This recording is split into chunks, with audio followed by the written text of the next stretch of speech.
द्वारिका में आपसे कोई लीला कर रही हूं इसलिए पत्र भेजा। मैं तो नहीं पढ़ूंगा ठाकुर जी, आपका निज पत्र है, देख लीजिएगा इसमें क्या लिखा है। और पत्र धर दिया, खोला ही नहीं। ठाकुर जी मन ही मन सोच रहे, नरसी 200 हाथी लिखे इसमें, खुल तो ले एक बार। पर नरसिंह मेहता तो ठाकुर जी को छोड़ दिया। अब यहां सेठ जी ने कुछ दिन प्रतीक्षा करी कि नरसिंह मेहता संबंध तोड़ने का कुछ भाव करेंगे, पर नरसिंह मेहता की तरफ से तो कोई प्रस्ताव ऐसा आया नहीं। सेठ जी ने बीच में एक बार किसी को भेजा, बोले जाके देख पूछ के आओ नरसिंह मेहता तैयारी कर रहा है क्या। तो कोई गया, जाकर बोला, बोले हम तुम्हारे बेटे का जहां संबंध हुआ वहीं से आए हैं, वो लोग पूछ रहे हैं सब तैयारी। हाँ सब तैयारी चल रही है महाराज, हम बारात लेके आएंगे, उनसे कह दीजिएगा, कोई चिंता की बात नहीं। उस व्यक्ति ने जाके कहा तो उनको सेठ जी को विश्वास हो गया, जो जो हमने लिखा वैसी ही बारात आएगी।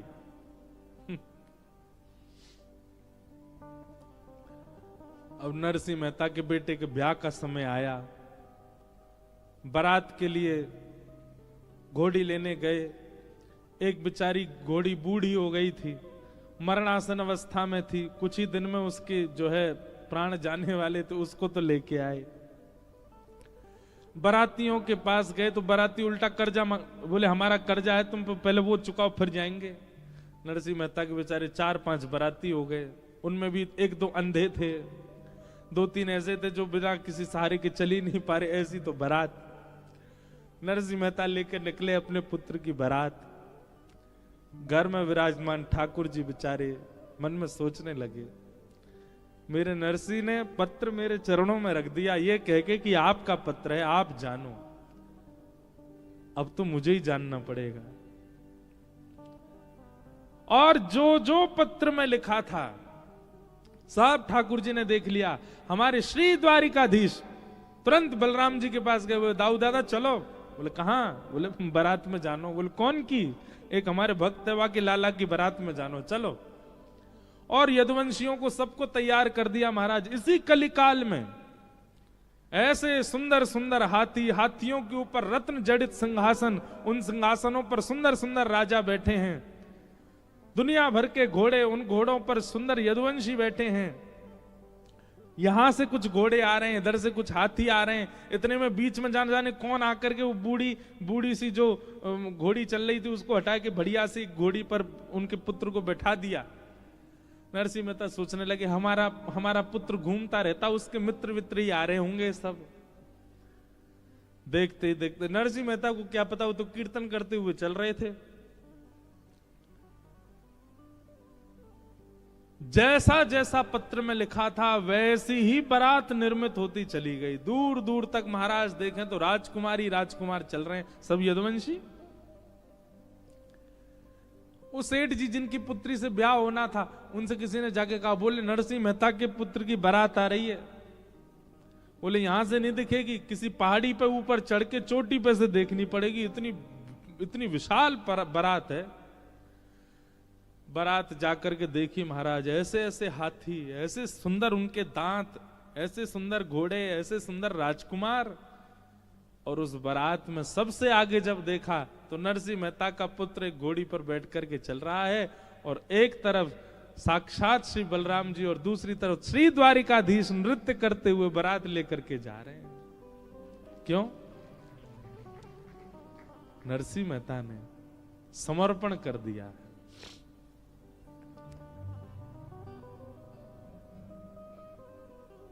ठाकुर जी के मन को समझो, ये कथाओं के द्वारा क्या करना है, ठाकुर जी के व्यवहार को, ठाकुर जी के मन को, ठाकुर जी की स्थिति को समझ लो और वैसे बन जाओ।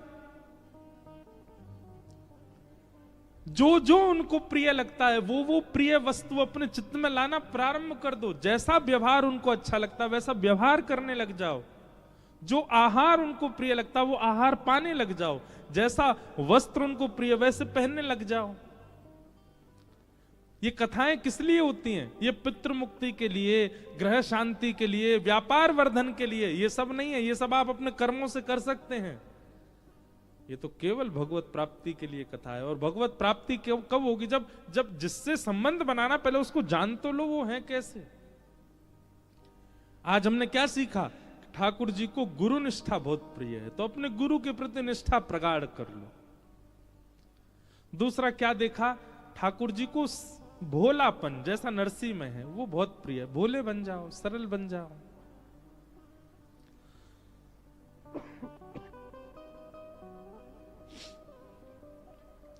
द्वारिकाधीश स्वयं राजा नहीं बने कभी,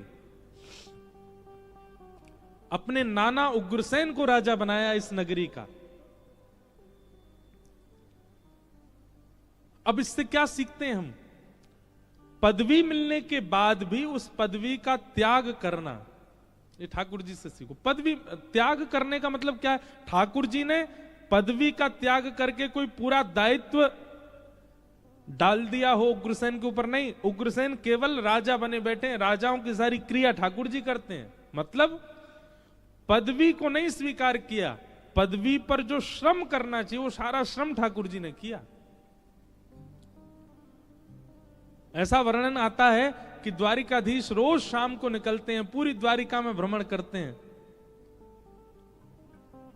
और जब जाते हैं तो इतना प्रेम भर के, स्नेह भर के पूरी द्वारिका नगरी को देखते हैं कि उनकी दृष्टि मात्र से सब आनंद में आ जाते हैं, सब प्रसन्न होने लग जाते हैं।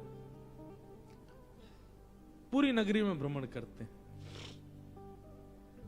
ऐसे हमारे द्वारिकाधीश ग्रह के लिए समय, राज्य के लिए समय, मित्रों के लिए समय, संतों के लिए समय अलग से ही निकाल के रखते हैं। अपनी नित्य क्रिया के लिए समय। आज भी द्वारिकाधीश संध्योपासन करते हैं नित्य। इसलिए मैं कह रहा हूं, संसार में जितने भी गृहस्थाश्रमी हैं सबके लिए गुरु घर है द्वारिका। आओ, आकर के प्रणाम किया करो, और बस द्वारिकाधीश से यही मांगो कि हे द्वारिकाधीश, जैसे आप अपने संपूर्ण परिवार, परिजन, प्रियजन, संतजन, गुरुजन सबको संभाल लेते हैं, वैसी स्थिति हमारी बनाओ। ये द्वारिकाधीश से हम सीखें। तो ऐसे श्री द्वारिकाधीश हैं, राजाधिराज हैं, गौ ब्राह्मण प्रतिपालक हैं। इसलिए हम अपने सप्तनिधि वाले पद में गाते हैं, विप्रधेनु संतन के कारण रण छोड़ो ब्रजनाथ। विप्रधेनु संतन के कारण रण छोड़ो ब्रजनाथ। गाओ। विप्रधेनु संतन के कारण रण छोड़ो ब्रजनाथ। विप्रधेनु संतन के कारण रण छोड़ो ब्रजनाथ। ठाकुर जी ने रण क्यों छोड़ा? क्योंकि जरासंध ब्राह्मणों को अनुष्ठान पर बिठा करके आया है, और कहीं ना कहीं जरासंध ने यह भी कहा है कि अगर ठाकुर जी इस बार मुझसे नहीं हारे तो मैं गौ ब्राह्मण संत इनको मारना प्रारंभ कर दूंगा। ठाकुर जी ने मन में विचार किया कि गौ ब्राह्मण संत सबकी रक्षा हो, ऐसी क्रिया हमें करनी है। सबकी रक्षार्थ ठाकुर जी रण छोड़ के गए। विप्रधेनु संतन के कारण रण छोड़ो ब्रजनाथ। विप्रधेनु संतन के कारण रण छोड़ो ब्रजनाथ। कहाँ आए? गोमती तट द्वारवती पधारे। गोमती तट द्वारवती पधारे।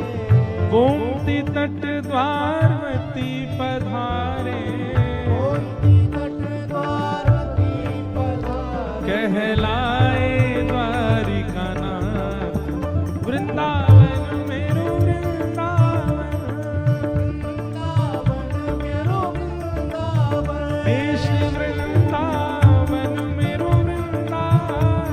श्री वृंदावन मेरो वृंदावन। गोमती तट द्वारवती पधारे। गोमती तट द्वारवती पधारे। कहलाए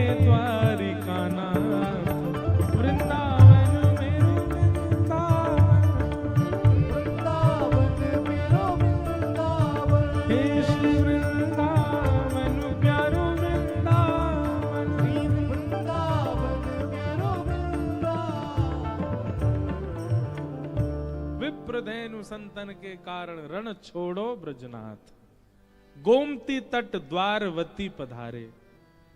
शास्त्रों में द्वारिका का नाम द्वारावती, द्वारवती कहलाए द्वारिका हाथ। ठाकुर जी आए रण छोड़ करके और आकर के समुद्र नारायण भगवान से कहने लगे, हमको स्थान दे दीजिए अपना भवन बनाने के लिए, हम अपने यदुवंशियों के साथ यहां रहना चाहते हैं। समुद्र नारायण चरणों में गिर गए, बोले भगवान आप तो आज्ञा करो, आप आज्ञा कीजिए, आप निवेदन क्यों कर रहे हैं। पर यह ठाकुर जी का स्वभाव है, सबको मान देते हैं। समुद्र के तट पर भी आकर के समुद्र नारायण से कह रहे हैं कि आप हमको स्थान दो। भगवान चाहें तो भ्रगुटी टेढ़ी करके कहीं भी रह सकते हैं, पर नहीं, समुद्र नारायण आप हमको स्थान दीजिए। इसीलिए विष्णु सहस्त्र नाम में मान देना भगवान का एक नाम भी है, सबको मान देते हैं। समुद्र भगवान से कह रहे हैं हमको स्थान दे दो।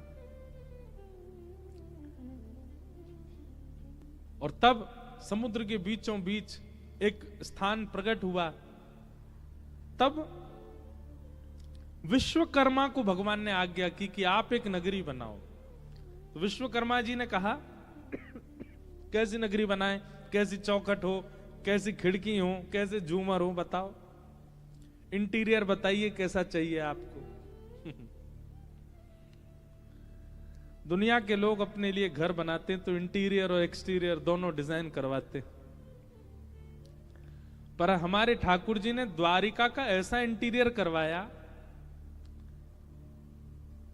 इंटीरियर कैसा होता है, या फिर खिड़की गेट ऐसे बनाए जाते हैं, आंधी आए तो धूल मिट्टी भीतर नहीं आ जाए, वर्षा का पानी भीतर नहीं आ जाए, कीड़े मकोड़े डेंगू नहीं आ जाए भीतर, ऐसा घर बनवाते हैं। मुंबई में रहते हैं आप लोग, तो मुंबई में तो इतनी इतनी ऊंची बिल्डिंग होती है, फिर भी मच्छर पहुंच जाते हैं ऊपर। मच्छर भी वहां पर ऊंची उड़ान भरने वाले हैं, फिर भी डेंगू हो ही जाता है लोगों को। एक है हमारे प्रिय सज्जन, उन्होंने सबसे बड़ी बिल्डिंग में सबसे ऊपर वाले फ्लोर पर करोड़ों खर्चा करके घर लिया। तो हमारे पिताजी बोले आपने इतना ऊपर घर क्यों लिया? बोले महाराज जी मच्छर नहीं आएंगे इतने ऊपर, उनकी क्षमता नहीं इतनी ऊपर आने की। बेचारे 2 महीना बाद डेंगू हो गया उनको, हॉस्पिटलाइज्ड थे। पिताजी बोले कैसे हो गया? इतने ऊपर घर लिया था, पूरा जीवन की जमा पूंजी सब खर्च कर दी फ्लैट लेने में कि हमको मच्छर नहीं खा जाए, कहां से हो गया? जैसे जैसे कलयुग बढ़ता जा रहा, कीड़े मकोड़े भी हाईटेक होते जा रहे हैं। ठाकुर जी से कहियो कि ऐसे बढ़िया वाले पंख लगाओ ठाकुर जी, चाहिए आसमान में पहुंच जाऊं, मुंह काट जाऊं। अरे एक बार तो फ्लाइट में मच्छर आ गया था, मैंने कहा बता ये भी विदाउट टिकट वीजा ट्रेवल कर रहा है, यहां पे भी लोगों को मलेरिया मार रहा होगा। तो सब लोग अपना घर बनवाते हैं अपनी इच्छानुसार, पर सीखो। श्री द्वारिकाधीश जी विश्वकर्मा से कहते हैं ऐसी नगरी का निर्माण करो जहां कभी किसी दैत्य का आगमन ना हो। मथुरा में आक्रांताओं ने बहुत आक्रमण किया, दैत्यों ने आक्रमण किया, राक्षसों ने आक्रमण किया, पर ठाकुर जी ने ऐसे भवन का निर्माण करवाया कि जहां पर केवल या तो वैष्णवा में, या तो केवल भक्ता में, या तो केवल विप्रा में किसी भी दैत्य बुद्धि या दैत्य स्वभाव वाले व्यक्ति का प्रवेश ना हो, ऐसी नगरी बनाओ। घर ऐसा निर्माण कीजिए जहां वैष्णव ही आवे, जहां भक्त ही आवे। अगली बार घर का निर्माण ऐसा ही कीजिए, अब जब भी बनाओ, अब बन चुका हो तो कोई बात नहीं, जिसके आवरण को देख के, जिसके औरे को देख करके, जिसकी एंट्रेंस को देख के, जिसका द्वार देख के, जिसकी दहली देख करके वैष्णव प्रसन्न हो जाए और उनका बार बार आने का मन हो।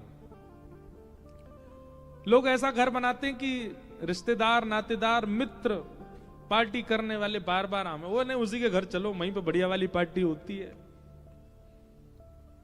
ऐसा नहीं, एक बार कोई वृंदावन से ब्रजवासी आ गए हो, एक बार कोई वैष्णव आ गए हो, एक बार कोई संत आ गए, तो वो बस नक्की कर दें अगली बार हम जब भी इस नगर में आएंगे रुकेंगे आपके यहाँ ही, तब समझो कि आपका घर बनाना सार्थक है। ठाकुर जी ने ऐसा ही बनाया, द्वारिका का निर्माण ऐसा ही किया है, श्रीमद् भागवत जी में लिखा है।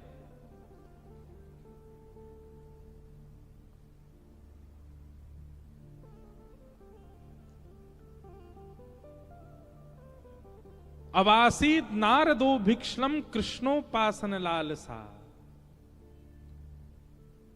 गोविंद भुज गुप्तायाम द्वारवत्वाम कुरुद्वह, अवासीत नारदो भिक्षलम कृष्णोपासन लालसा।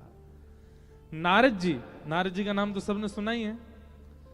कहते हैं द्वारिका का निर्माण होने के बाद नारद जी फिर ब्रह्मलोक में नहीं रहते, नारद जी वैकुंठ में नहीं रहते, नारद जी किसी और तीर्थ में नहीं रहते, द्वारिका में ही रहते हैं बस। नारद जी हों, बड़े बड़े ऋषि हों, बड़े बड़े संत हों, बड़े बड़े महापुरुष हों, ये सब द्वारिका में ही रहते हैं। और क्यों रहते हैं? बोले द्वारिका में सबको इतना सुख मिलता है, सुबह उठते ही ठाकुर जी पांचजन्य शंख बजाते हैं तो ठाकुर जी के शंखनाद की ध्वनि मिलती है। जैसी ध्वनि आती है वो ध्वनि ऐसी लगती है मानो जैसे वृंदावन के किसी कुंज बीथन में ठाकुर जी वंशी बजा रहे हों। वो प्रेम उन्माद प्रकट करने वाली ध्वनि, सबसे पहला सुख। दूसरी बात, यहां भोर होते ही, इसका नाम द्वारिका क्या है? द्वारी द्वारी कम ब्रह्म। किसी भी घर का द्वार खोलो, द्वार खोलते ही सामने ब्रह्म का दर्शन होता है। मतलब द्वारिका के लोग जब अपने घर के द्वार खोलते थे तो कहीं ना कहीं से ठाकुर जी दिख ही जाते थे, पूरे नगर में भ्रमण करते ठाकुर जी। द्वारिका की एक विशेष बात है कि यहां पर ठाकुर जी किसी वाहन पर नहीं घूमे। हाँ, वृंदावन में और द्वारिका में थोड़ा एक अंतर है। हमारी और चित्रांग जी की नोकझोंक चलती रहती है इस बात पे। हम कहते हैं वृंदावन बढ़ो, ये कहें द्वारिका बढ़ो। वृंदावन में भी ठाकुर जी विचरण करते हैं, द्वारिका में भी ठाकुर जी विचरण करते हैं, पर वृंदावन में विशेषता क्या है? वृंदावन में ठाकुर जी पादुका नहीं पहनते, बिना पादुका के अपने अनावृत चरणों का स्पर्श देते हैं पृथ्वी को। ब्रह्मण ठाकुर जी द्वारिका में भी करते हैं पर पादुका पहन के करते हैं। अब भी पहन रखे होंगे, अब तो मोजा भी पहन रखे होंगे, जबकि यहाँ सर्दी है नहीं, ऐसी चल रहा है। लेकिन हमारो लाला ब्रज को ही है ना, नेकादवा को सर्दी तो लगे ही है। तो द्वारिका में ठाकुर जी भ्रमण करते हैं और उस भ्रमण में नित्य ठाकुर जी का दर्शन हो जाता है। इसलिए नारद आदि ऋषि संत ये लोग कहीं और नहीं रहते हैं, ये सब द्वारिका में ही रहते हैं। और द्वारिका में क्या करते हैं? बोले कृष्णोपासन लालसा। किसी ना किसी भाव से दर्शन हो जाता है ठाकुर जी का। एक और बात, जितने भी संत रहते हैं द्वारिका में, ये सब लोग भिक्षा लेने जाते हैं। भिक्षा लेने वाले संत द्वार पर जाते हैं, मंजीरा बजा कीर्तन करते हैं, भीतर से कोई माताएं बहनें लाएंगी प्रसाद, वो झोली में ले जाते हैं, उसी को पाते हैं। अब तो ऐसा नहीं होता, मुंबई में तो होता ही नहीं होगा, पर हमारे वृंदावन में आज भी होता है। भिक्षा मांगते हैं संत जन, मधुकरी मांगने आते हैं। तो द्वारिका में जितने भी संत रहते हैं ये स्वयं भोजन थोड़ी बनाते हैं, स्वयं चूल्हा थोड़ी सिद्ध करते हैं, सब भिक्षा याटन करते हैं। पर द्वारिका की विशेषता यह है कि यहां पर किसी अन्य के घर से भिक्षा नहीं मांगी जाती, सब जाते हैं केवल द्वारिकाधीश के घर। लंबी लाइन लगती है संतों की, और सब कीर्तन करते मंजीरा बजा के भिक्षा दे दो, और भिक्षा लेके कोई और नहीं, स्वयं द्वारिकाधीश आते। रोटियां लेके आएंगे, बढ़िया सुंदर साग लेके आएंगे, किसी को आटा दाल चावल लेके आएंगे, सबको अपने हाथों से पवाते हैं। संत महापुरुष आते तो भिक्षा लेने, पर ठाकुर जी की रूप माधुरी की भिक्षा लेकर के आनंदित हो जाते हैं, दिन रात बस उसी चिंतन में रहते हैं। तो द्वारिका में बहुत सुख दिया ठाकुर जी ने, वैष्णवों को, परिवारी जनों को, भजनानंदियों को, विरक्तों को, सबको बहुत सुख दिया ठाकुर जी ने। इसलिए कृष्ण दर्शन की लालसा यदि चित्त में हो तो दो स्थान पकड़िए, या तो ब्रजमंडल या द्वारिका। आपको साधना सिद्ध करनी है तो आप बद्रीनाथ जाइए, आपको तप सिद्ध करना है तो बद्रीनाथ जाइए, आपको भजन सिद्ध करना है, आपको भोजन सिद्ध करना है तो आप जगन्नाथपुरी जाइए, आपको परिक्रमा सिद्ध करनी है, अपना कोई योग बल सिद्ध करना है तो दक्षिण के मंदिरों में जाइए। पर आपको केवल और केवल कृष्ण प्राप्ति की भावना है तो या तो द्वारिका आ जाओ या ब्रजमंडल आ जाओ, या तो उस स्थान पर जाइए जहां से ठाकुर जी की लीला प्रारंभ हो रही है, व्रज वृंदावन, या फिर उस स्थान पर आइए जहां ठाकुर जी अपनी लीला को विश्राम देते हैं, श्री द्वारिका। ये दो स्थान। मीराबाई, भक्तिमती मीराबाई ने जीवन भर ठाकुर जी को भजा पर उनको भगवत प्राप्ति द्वारिका में ही हुई। नरसिंह मेहता, उनको भगवत प्राप्ति श्री द्वारिका में ही हुई। कितने महापुरुषों के ऐसे नाम हैं जिनको द्वारिका में ही दर्शन हुआ है ठाकुर जी का। इसलिए द्वारिका अति श्रेष्ठ है। ऐसी द्वारिका को हम बारंबार प्रणाम करते हैं, बारंबार वंदन करते हैं। तो ये नित्य की द्वारिका के प्रसंगों से कुछ कुछ प्रसंग लीजिएगा और याद रखिएगा, उद्देश्य केवल प्रेम है, पुण्य नहीं। उद्देश्य केवल प्रेम है, तप नहीं। उद्देश्य केवल प्रेम है। उस प्रेम के भाव से ही आप कथा सुनिए, उस प्रेम के भाव से ही द्वारिका में रहिए।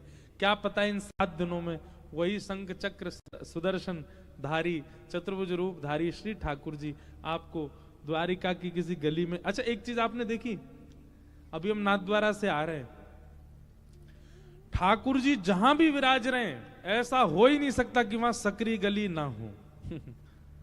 आप नाथद्वारा चले जाओ, वहां पे भी छोटी छोटी गली। आप द्वारिका आ जाओ, यहाँ पे भी छोटी छोटी, और देखो जहां पे भी ठाकुर जी विराज गैया जरूर मिलेगी। डाकोर जी चले जाओ, वहां पे भी छोटी छोटी गली। द्वारिका में, डाकोर जी में, जगन्नाथपुरी में अब तो वहां बड़ी कर दी, पर फिर भी छोटी गलियां वहां पर भी हैं। ठाकुर जी चाहे जहां चले गए, पर उनको ब्रज का वह कुंज भाव बहुत प्रिय लगता है ना। कुंज मतलब जहां सूर्य की किरण स्पष्ट ना पाती हो, कुछ ना कुछ आड़े आ जाता हो, उसको कुंज कहते हैं। ठाकुर जी ऐसी कुंज सब जगह बनवा देते हैं। नाथद्वारा में बनी, द्वारिका में बनी, जगन्नाथपुरी में बनी, डाकोर जी में बनी, वृंदावन तो प्रसिद्ध है कुंज गलियों के लिए। जब यहां गत वर्ष ठाकुर जी का उत्सव हुआ तो ब्रज द्वारिका मिलन महोत्सव, तो उसमें मैंने ब्रज द्वारिका के कई भाव कहे। उसमें हमने एक भाव और कहा, यहां जो चतुर्भुज है ना ठाकुर जी का, इसमें 2 भुजा किशोरी जी की हैं और 2 भुजा ठाकुर जी की हैं।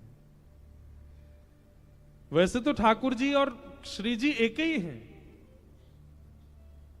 जो बाम अंग है किशोरी जी का, ठाकुर जी का, वो किशोरी जी हैं, और दाहिना अंग जो है वो ठाकुर जी हैं। पर द्वारिका में ठाकुर जी के ऊपर दायित्व बढ़ गया। पारिवारिक रक्षा, राष्ट्र रक्षा, श्री ठाकुर जी दोनों यहां विराज रहे हैं, कोई विलग नहीं है। तो व्रज वृंदावन कहीं ना कहीं ठाकुर जी जहां भी जाते हैं वहां समय। और सबसे बड़ी बात, श्री जगन्नाथ रूप भले ही विराजमान है पश्चिम में, जगन्नाथपुरी पश्चिम हुआ कि पूर्व हुआ है? पूर्व हुआ ना, और ये पश्चिम हुआ। श्री जगन्नाथ जी भले ही विराजमान है पूर्व में, पर जगन्नाथ जी का प्रादुर्भाव स्थल श्री द्वारिका, द्वारिका में प्रकट हुए श्री जगन्नाथ जी। रोहिणी मैया ने ऐसी कथा सुनाई कि श्री ठाकुर जी का ही रूप प्रेम विगलित हो गया, और उस प्रेम विगलित रूप को जब नारद जी ने देखा तो नारद जी ने कहा, ना ठाकुर जी मुख पिघल गया, हाथ पिघल गए, चरण पिघल गए। तब ठाकुर जी ने कहा, नारद जी इस रूप को अपने चित्त में बसा लीजिए। ये रूप कलिकाल में एक धाम के रूप में श्री जगन्नाथपुरी में विराजमान होगा। इंद्रद्युम्न राजा पर कृपा करने के लिए मैं एक रूप धारण करूंगा, तब इसी रूप को वहां विराजमान करना। नहीं तो श्री जगन्नाथ भगवान का सबसे पहले वह रूप प्रकट कहां हुआ? द्वारिका में। अनेक महिमा है, अनेक बातें हैं श्री द्वारिका जी की, सब हम करेंगे, सब हम भाव रखेंगे। आज प्रथम दिवस है कथा का, महात्म के 1-2 श्लोक कहकर के फिर कथा को विराम दें और कल से भैया 3 बजे से कथा को आप सब लोग आइएगा। हमारा तो एक भाव और था, हम हर बार द्वारिका आते हैं बंधे ही रह जाते हैं कथा के भाव में। पहली कथा करी तब भी हम बंधे रहे, फिर लाल जी का उत्सव किया तब भी निकल नहीं पाए। ऐसे एक भाव था कि इस बार कथा हम सुबह के सत्र में करें ताकि पूरे दिन डोलें, सब जगह जाएं, दर्शन करें, बेट द्वारिका जाएं, द्वारिका जी जाएं, नागेश्वर जाएं, एक दिन सोमनाथ भाग जाएं। पर अब जैसे बंग जी की और पूरे परिवार का मन होगा वैसे करेंगे। उनका मन होगा कि नहीं सुबह ही कर, शाम को करें तो शाम को करेंगे, फिर सुबह भागा करेंगे। पर रुकने वाले तो नहीं है इस बार हमको द्वारिकाधीश जी का खूब सुंदर दर्शन करना है, सब जगह जाना है। तो जैसा क्रम रहेगा ये समय भी हमारे लिए उपयोगी है, सुबह वाला भी उपयोगी, जो आप लोगों को उचित लगेगा वैसा समय। लेकिन कल का समय 3 बजे से ही है, तो कल तो आप 3 बजे ही आना, फिर अगर कुछ परिवर्तन करना होगा तो हम बता देंगे। भगवान ने यहाँ पर कई बाल लीलाएं भी की हैं द्वारिका में, उन सब का भी उद्घाटन करेंगे कथाओं में। ठाकुर जी कभी कभी चोरी करवे को मन भयो है, ठाकुर जी ने रास विहार भी किया है, ठाकुर जी ने कई मधुर भावों को भी प्रकट किया है। अब आदत तो ब्रज की रहेगी, भले ही गुजरात में आ जाएं बदल थोड़ी जाएंगे, भाव तो सब ब्रज के ही रहेंगे ठाकुर जी। भले ही गुजरात वाले, गुजरात में इतना मिष्ठान भोजन ही तब से प्रारंभ हो गया जब से ठाकुर जी आए यहाँ पे, जब से हमारे मीठे मीठे ठाकुर जी आए तब से यहाँ के सब प्रसादियों में मिष्ठान ही। अच्छा एक बात और बताएं, हमारे ठाकुर जी आए, अब थोड़ी न खिंचाई करें द्वारिका वालों की, वैसे तो एक ही बैठे हैं यहाँ पे। ठाकुर जी को इतनी याद आती वृंदावन की, सुबह बाल भोग में तो थोड़े से उदास बैठे रहते, राजभोग में तो थोड़े से उदास बैठे रहते, रात्रि ब्यारू भोग में भी उदास रहते।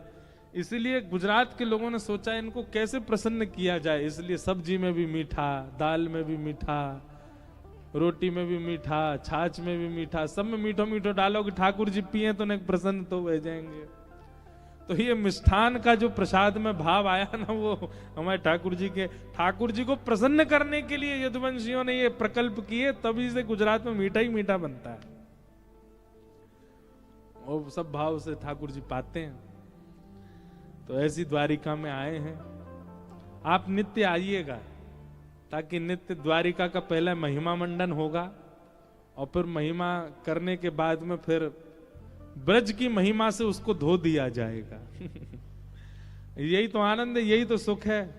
और कुछ तो करेंगे, हमारे द्वारिकाधीश आए हैं। मथुरा ना राजा था चो, गोवाणों ने भूली गया छो, माने तो मनावी ले जो हे ओधा जी रे मारा वाला ने बढ़ीने के जो। जब ठाकुर जी ब्रज से आए तब गोपियां तो नहीं आई, ब्रज ग्वाला तो नहीं आए, तो उद्धव जी को भेजा, जाओ मना लाओ द्वारिकाधीश को। पर अब समय बदल गया है, अब ब्रजवासी खुद आया है मनाने के लिए, और अब द्वारिकाधीश को मना के तो जाए। बस माने भय तो हैं, रीझे भय तो हैं, पर अब गोपियों की पाती लेकर के उद्धव नहीं आ रहे हैं, अब तो स्वयं ब्रजवासी आ रहे हैं। तो 7 दिन हम तो अपने ठाकुर जी को मना नहीं आए, ठाकुर जी को लाड करने ही आए हैं, ठाकुर जी को ब्रज की याद दिलाने ही आए हैं। और निश्चित है हमारे श्री द्वारिकाधीश जी रीझेंगे, मानेंगे, आनंदित होंगे। आप सब लोग, भले ही आप मुंबई से आए हो, कलकत्ता, हैदराबाद, जहां से भी आए हो, इन 7 दिनों के लिए आप सब लोग ब्रज का ही पक्ष लीजिएगा कि आप सब ब्रजवासी हो, और उसी भाव से दर्शन करने जाना। जो जो यहाँ के द्वारिका के तो वैष्णव सिद्ध हैं, कथा में कम आते हैं, पर जो जो बाहर के बैठे हैं यहाँ पर, आप सब लोग द्वारिकाधीश का दर्शन इसी भाव से करने जाना। हम सब ब्रजवासी हैं और ठाकुर जी को मनाइएगा। ये लाला यशोदा मैया, राधा रानी, सब गोपियां आपकी बाट निहार रही हैं लाला। तेरी बाट निहारे राधा, तेरी बाट निहारे राधा, सवरिया आजा रे आजा सवरिया आजा। सिर पर है गोरस की मटकी, तेरे दरस हित पथ में अटकी। आजा रे चित चोर गवारे, ठाड़ी तेरी गुजरिया सवरिया आजा रे आजा सवरिया आजा। तेरी बाट निहारे राधा, सवरिया आजा रे आजा सवरिया।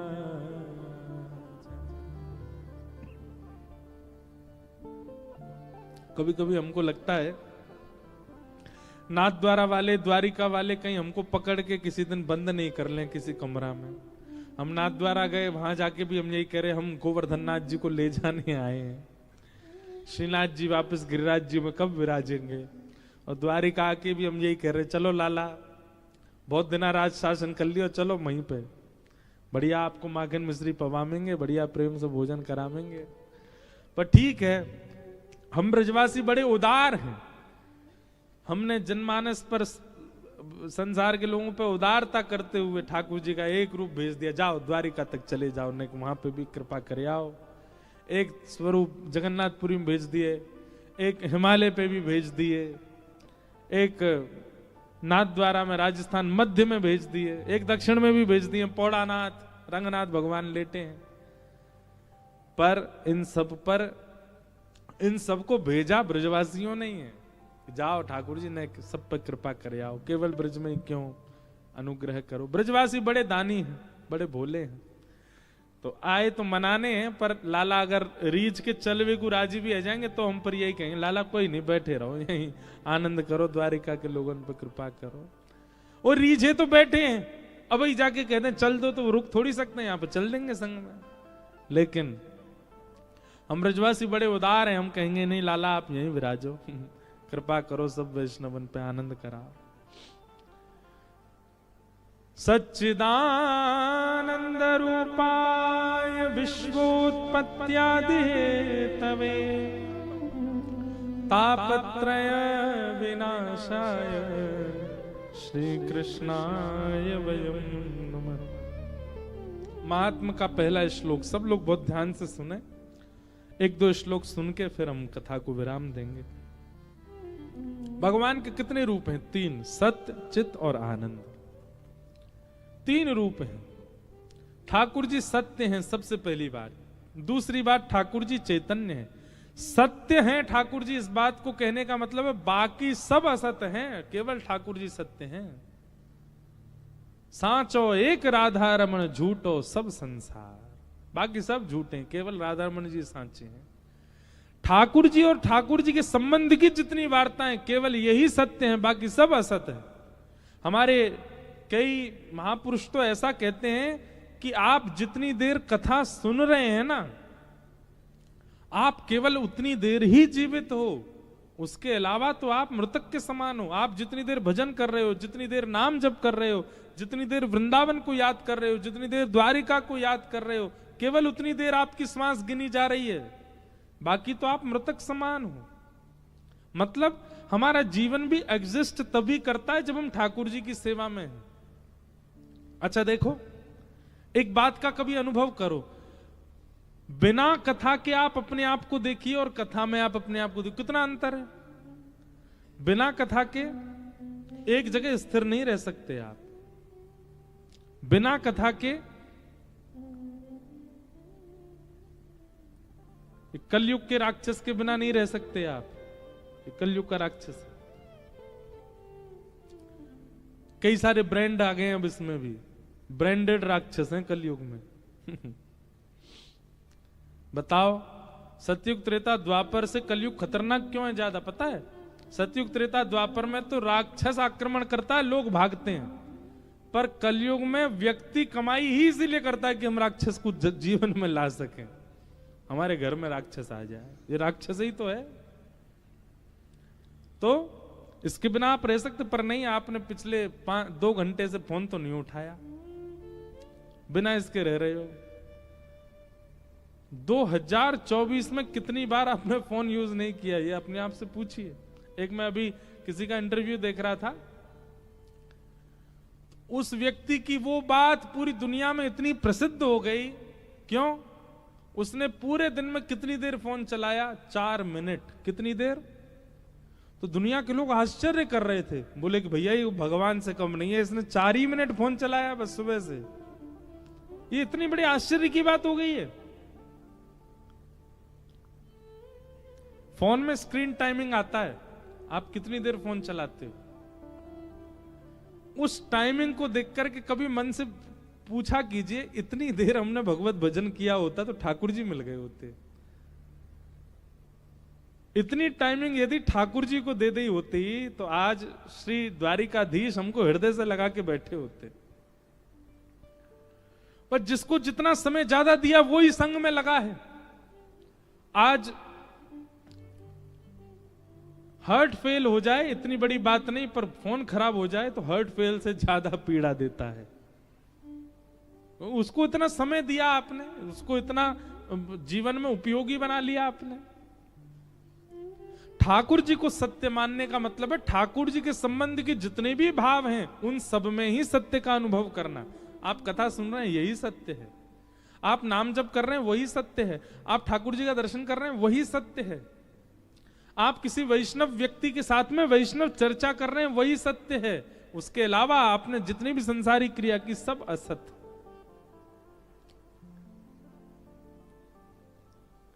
ठाकुर जी का पहला रूप क्या है? सत्य। ठाकुर जी का दूसरा रूप क्या है? चैतन्य। जब सत परमात्मा को अनन्य भाव से भजने लग जाओगे तो वही सत परमात्मा कैसा हो जाएगा? चैतन्य। अभी ठाकुर जी कैसे इस वक्त इन प्रेजेंट अगर मुझसे और आपसे पूछा जाए तो अभी परमात्मा कैसे हमारे लिए? अणु मात्र, हवा में वायु में घूम रहे हैं, दिख नहीं रहे हैं, कहां हैं कुछ पता नहीं है। इस सभागृह में भी कहां बैठे हमको दिख नहीं रहे हैं। क्यों? क्योंकि हमने सत परमात्मा को बहुत ध्याया नहीं, इसलिए वो सत परमात्मा अभी दिख नहीं रहा हमको।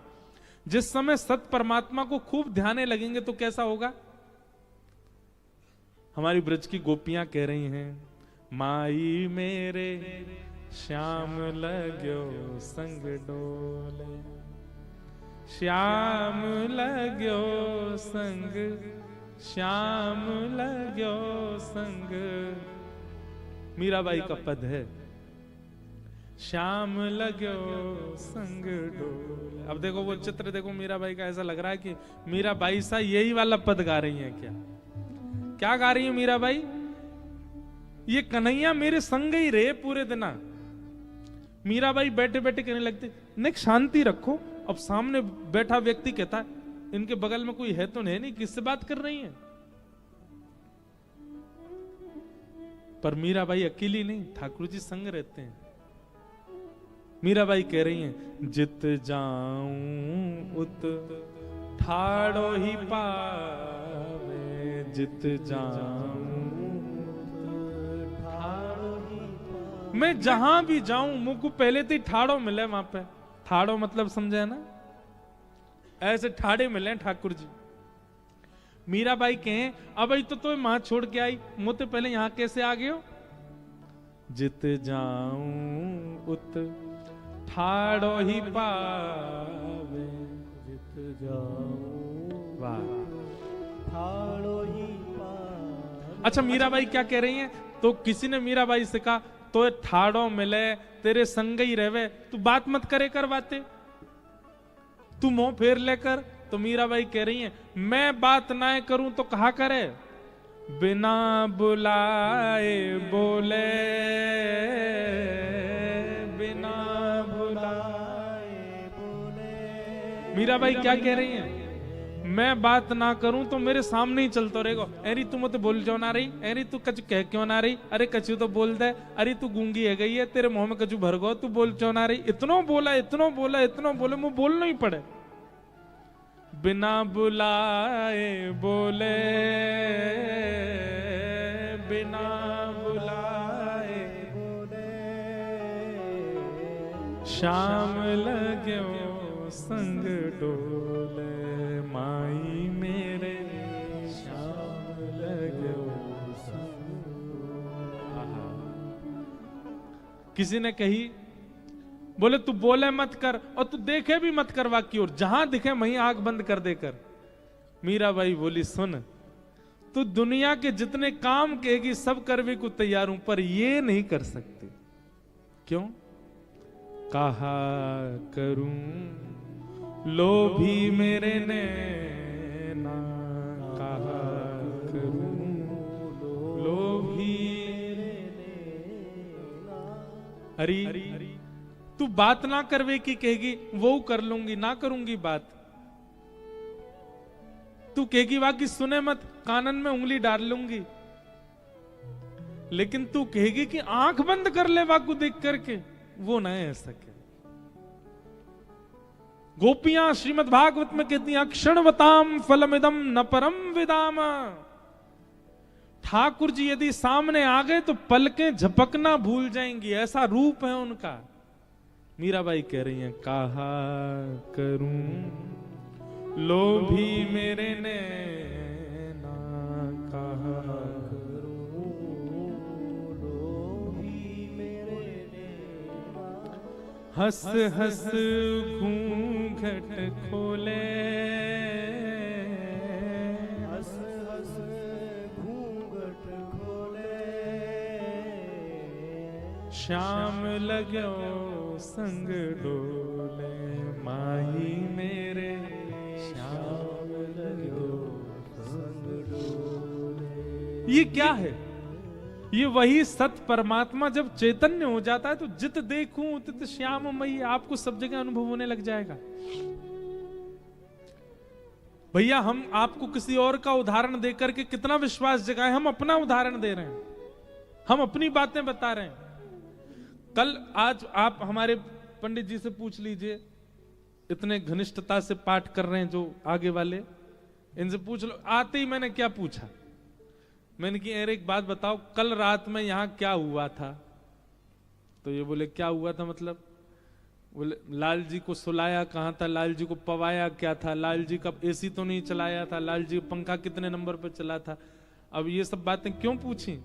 कल पूरी रात मुझे नींद नहीं आई, मैं था मुंबई में, पर रात भर छटपटा रहा था, और छटपटाहट में कष्ट नहीं हो रहा था, अच्छा लग रहा था। बार बार नेत्र बंद करके ऐसा लग रहा लाल जी गले से लग रहे हो, लाल जी कंठ से लग गए हो, पर बार बार ऐसा अनुभव हो रहा था कि श्री ठाकुर जी सो नहीं रहे, इसीलिए मुझे नींद नहीं आ रही है। और अभी वो मिला नहीं है निष्कर्ष, पर निकालने पर कुछ ना कुछ तो निकल के आएगा। कल कुछ तो गड़बड़ी थी जिस वजह से मुझे नींद नहीं आई, क्योंकि लाल जी की सेवा में कोई कमी रही होगी। सेवा में कमी नहीं रही होगी, थोड़ी बहुत चूक तो सबसे हो जाती है। या तो झारी जी में जल नहीं रखा होगा, या ठाकुर जी को जहां सुलाया होगा वहां चद्दर के नीचे कछु सूखे पुष्प पड़े होंगे, चुभ रहे होंगे उनको। अब जब उनको नींद में दिक्कत होती है तो वो क्या करते हैं, अपने सेवक को उठाते हैं, बोले तू कैसे सो रहा हो, तू भी उठ, मोए नींद ना आ रही, तू कैसे सो जाएगा। हमारे द्वारिकाधीश में तो लीला करी हमारे लाल जी ने। पुजारी जी ले गए, यहां पे एक बार 3 दिन का सत्र हुआ था, तो चित्रांग जी बोले महाराज जी हमसे कि ठाकुर जी को दे दो, भीतर ही माई द्वारिकाधीश जी के संग पौड़ जाएंगे। मैंने कि कोविड का टाइम था। गाड़ी से आए थे हम वृंदावन से द्वारिका, खूब थक रहे थे, बीच में नाथ द्वारा दर्शन करते हुए आए। मैंने कि लाल जी बहुत थक रहे हैं।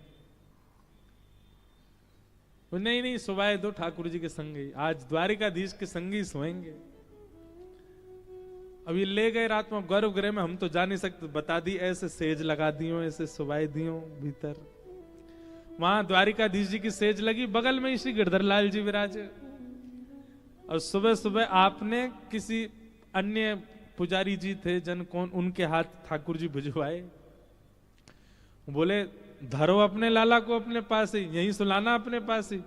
बोले क्यों? बोले रात में स्वप्न में ऐसा अनुभव हो रहा द्वारिकाधीश जी से ही हाथ पांव दबा रहे हैं अपने। बोले मैं बहुत थक गया हूं, मेरे पांव दबाओ चलो मेरे हाथ दबाओ, मैं बहुत हार गया हूं, इतनी दूर से गाड़ी से चल के आया हूं। हमारे ठाकुर जी खूब अनुभव कराते हैं। अभी नाथ द्वार में कितने कितने अनुभव हुए, कितनी अनुभूतियां, सब भाव है, अनुभव कराते हैं। आज भी ठाकुर जी कुछ ना कुछ अनुग्रह अनुभव कराते हैं। तो सत परमात्मा चैतन्य कब होता है? जब सत परमात्मा को सत मानने लगोगे। अभी आप सत परमात्मा को मानते तो हो, पर सत स्थिति में नहीं मानते, इसलिए वो चैतन्य का अनुभव नहीं करा पाते, वो चैतन्यता का, सर्वव्यापकता का अनुभव नहीं करा पाते। मीराबाई को होने लगा था, वो जहां देखती थी वहीं ठाकुर जी उनको देखते थे। अब मीराबाई को कोई देख लेता तो कहता पागल है, क्यों ऐसे ही देख रही हैं, अब एक प्रकाश की ओर देख रही हैं, वहीं देखते देखते उनसे कुछ बात कर रही हैं, और लोग कहेंगे किससे बात कर रही है, पर वहां ठाकुर जी बैठे। पर मीराबाई का ये स्वरूप बहुत अंतरंग गोपनीय होता था, वो सबके सामने उजागर नहीं करती थी। जब सभा होती थी ना, तो मीराबाई बिल्कुल ऐसे बैठती थी जैसे कोई बड़ी पढ़ी लिखी और बड़ी सुदृढ़ महिला, लेकिन जब एकांत में होती थी तो किसी से भी चर्चा करने लगती, क्योंकि सब जगह ठाकुर जी होते थे उनके साथ में। हमारे बिहारी जी कैसे प्रकट हुए? स्वामी श्री हरिदास जी महाराज एक कुंज को नित्य प्रणाम करते थे, उस कुंज में कुछ नहीं था। तब आपसे पूछा गया, बोले आप नित्य एक खाली कुंज को प्रणाम करते हैं, वहां क्या है? तब आपने आज्ञा करी, बोले भीतर जाओ। कुंज में भीतर गए तो वहीं देखा प्रिया प्रियतम विहार कर रहे हैं, और वहीं से श्री बिहारी जी महाराज पधारे और आकर के आज भी वृंदावन में विराज रहे हैं। अदृश्य था वो स्थान जहां से बिहारी जी आए, आज वो चैतन्य बन के सबको दर्शन दे रहे हैं। पूरा विश्व वृंदावन जाके बिहारी जी का दर्शन करता है, पर कोई मूल में जाए बिहारी जी प्रकट कहां से हुए थे, जहां किसी को कुछ दिख नहीं रहा था, उस अदृश्य कुंज में से बिहारी जी आए। क्यों? क्योंकि स्वामी श्री हरदास जी को वहां चैतन्य बिहारी जी दिखते थे।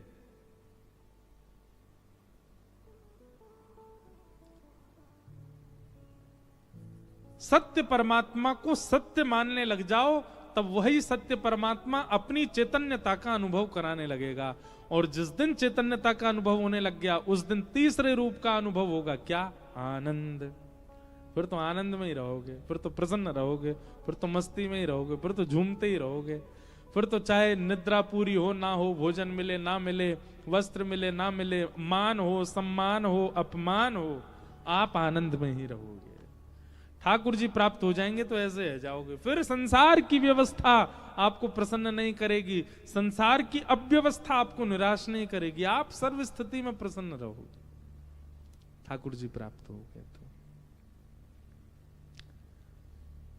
सच्चिदानंद रूपाय विश्वोत्पत्त्यादि हेतवे, विश्व की उत्पत्ति आदि के जो हेतु हैं, तापत्रय विनाशाय श्री कृष्णाय वयं नमः। ऐसे श्री कृष्ण को, ऐसे श्री द्वारिकाधीश प्रभु को हम बारंबार प्रणाम करते हैं, बारंबार वंदन करते हैं, बारंबार नमन करते हैं। यम प्रव्रजन्तमनुपेतमपेत कृत्यं द्वैपायनो विरह कातरया जुहाव पुत्रेति तन्मयतया तर्वोभिनेदुस्तं सर्वभूत हृदय मुनिमानतोऽस्मि। महात्मा के दूसरे श्लोक में श्री सुखदेव जी को वंदन किया, हम उन्हें भी बारंबार प्रणाम करते हैं। ठाकुर जी को, शुकाचार्य जी को वंदन करते हुए महात्मा की चर्चाओं को प्रणाम मात्र करते हैं। और शेष चर्चा हम लोग कल करेंगे 3 बजे से। आप सब लोग समय का ध्यान रखिएगा। 3 बजे समय हमारे लिए है, आप लोग 2:30 बजे आ जाओ। और याद रहे भोजन कम कीजिएगा, नहीं तो कथा में आप लोग एक दूसरे पर लुढ़कोगे। इसलिए भोजन कम कीजिए, प्रेम से आइए। और हमसे रोज पूछा गया कि महाराज कथा का कुछ नाम लग दीजिए, कथा कुछ नाम, हमको तब तो आया नहीं, पर श्री द्वारिकेश लीलामृत इस कथा का नाम हम आज पहले दिन ही कर रहे हैं। श्री द्वारिका लीलाओं में क्या विशेष है और ब्रज का द्वारिका में जो परिवेश है, एक प्रकार से ब्रज द्वारिका मिलन ही है, उनका विशेष भाव यहाँ रखा जाएगा। भागवत जी के साथ साथ भक्त चरित्र और श्री द्वारिका लीला, इन पर हम चर्चा स्वच्छंद भाव से करेंगे। द्वारिकानो नाथ मारो राजा रण छोड़ छे, इन मन माया लगाई रे। द्वारिकानो नाथ मारो राजा रण छोड़ छे, करताल बजा के गाओ।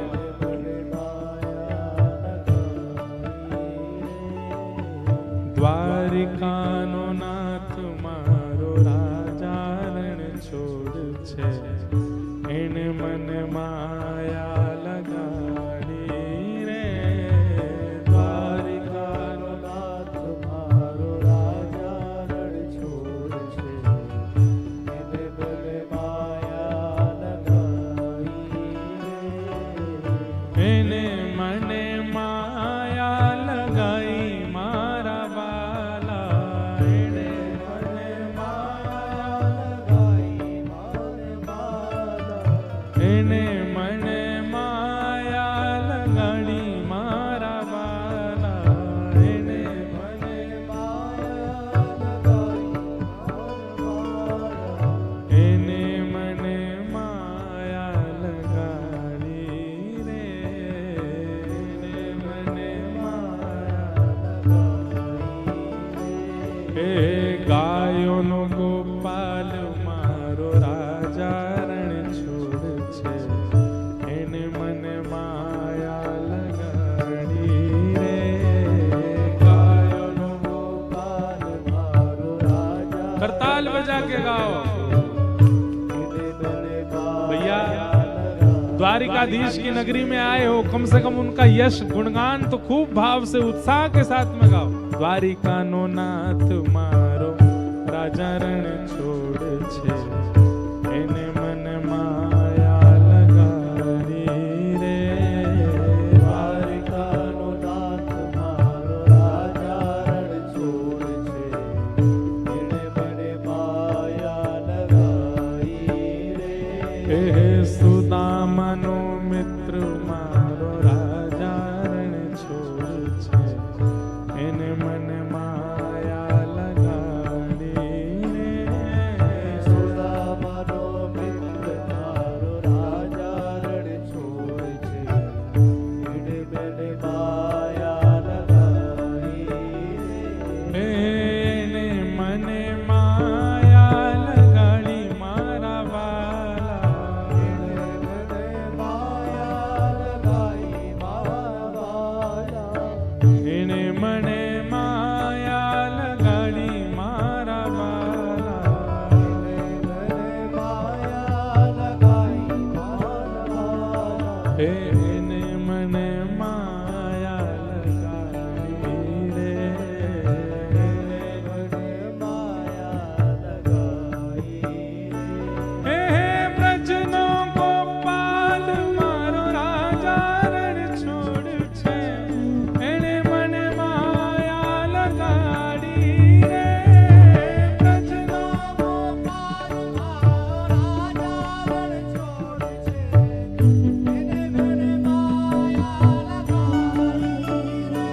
हे गायो नो गोपाल मारो राजा रण छोड़ छे, इन मन माया लगाड़ी रे।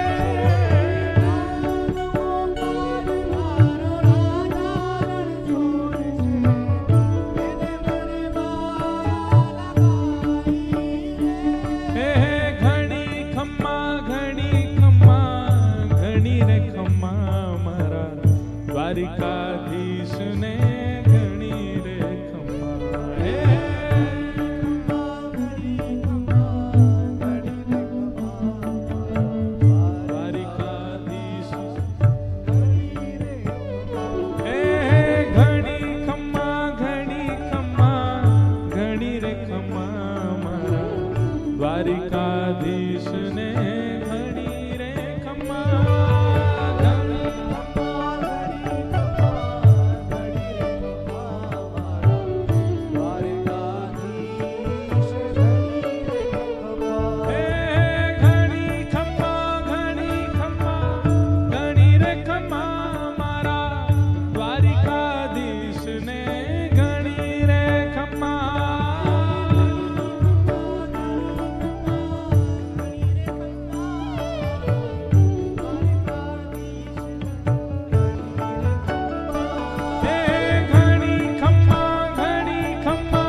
इतनी कम संख्या में वो कहाँ जाएगी आवाज आपकी। लेकिन फिर भी मेहनत करने वालों की हार नहीं होती। जोर लगाओ।